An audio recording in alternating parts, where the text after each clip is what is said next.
specifics about what the Obsidian S can do that's very cool, outside of the fact that you have control over how the lens is exposed and how they deal with color. You can set a couple different things in here which are pretty specific. So picture profile starts at standard, but it also gives you this option to do a flat look or a log. And now how correct this is to a real log capture, I'd have to ask Kandao. But you can see already that you can see exposure out the window and you can see me. So let's go back to the standard color and look back at lens 1, and the exterior out the window is very bright. So if you expose using log, you're already getting a much higher dynamic range, and you can color this later to get back to whatever your preferred color is going to look like. So far I've left it kind of in the flat mode. It seems to be a bridge between standard and log, something that you could deliver without coloring, but also something that's going to give you a little bit better dynamic range if you look out the window. Then the real impressive part about the Obsidian, after all that, is that it can shoot in all these different formats. So it shoots at 6K 30 FIPS. This is the Obsidian S. The Obsidian R shoots at 8K in 30 frames, but the Obsidian S will let you change it to 4K at 80 frames per second, 4K at 120 frames per second. And clicks over in just a moment, and you can see the image. It's a little adjusted for some reason, but it does stitch, so it's pretty great. And that's it. Let's set it back to standard. Let's close that. So can this thing shoot 8K? This shoots maximum resolution 6K. Okay. As the 6K is a representation of your frame size of the equirectangular image that it will output. So I'm not sure the resolution of each camera, but as far as I understand, 6K is a representation of what the equirectangular stitched image will be. And then we can roll.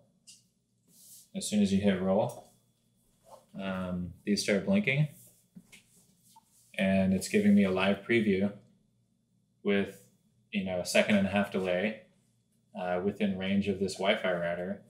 We could walk outside and it would still work, and I'm getting some indication of what the image looks like. There it is, yeah. So there we go. But when you're in the recording mode, you can't see the single image for some reason. It tells you really quickly at the bottom, you can't see it. But that's it. Hopefully you've set all your settings correctly before you roll, and then you can cut just from the app itself, and it should have stopped blinking. And that's what you get. There are definitely some beta functions of the camera that need to be updated, but I feel like all of that's going to get sussed out.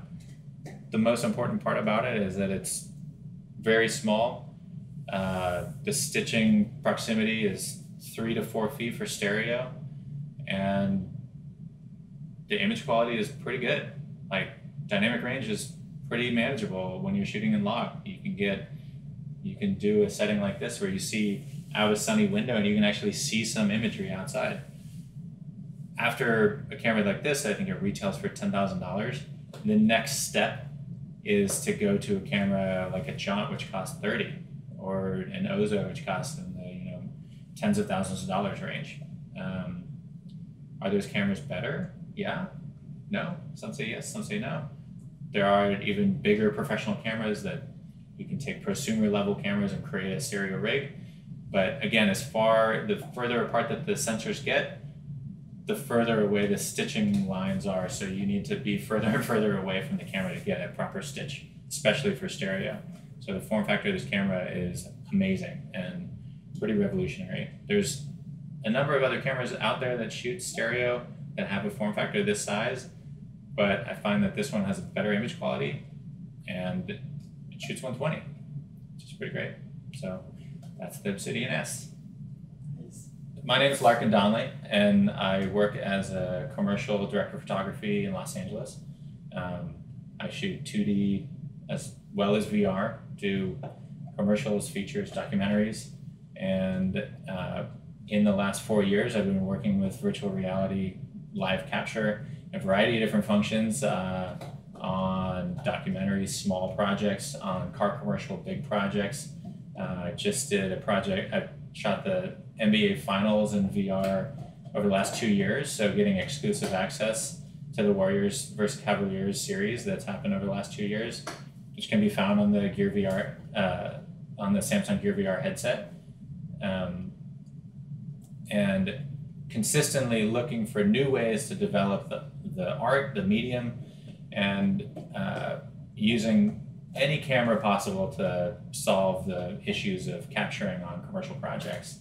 So when I go out in the field, you never know what you're going to get yourself into. You never know what the problem's going to be that you have to solve. So I often go out on my VR jobs with a whole slew of different cameras, large ones, small form factor ones, so that I can solve the problems of proximity, of exposure, of stereo versus mono, or battery power, or recording off an SDI feed or a fiber feed, or recording internally. Every situation is different.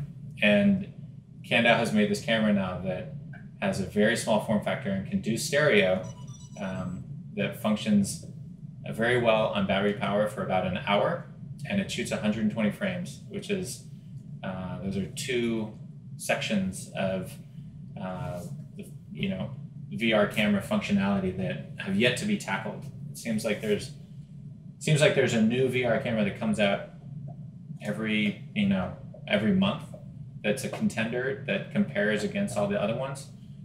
But this camera in particular seems to have some real promise in the future. I just used it on a job shooting a NASCAR race, and it worked very well. Just took a variety of Canon LP6 batteries with me and was out in the field for the entire day and was able to film. It never overheated, it never malfunctioned. It records onto these 64 gig cards, and it can roll for about 4 hours. And it is a great thing. This camera is great for documentary work and close proximity work.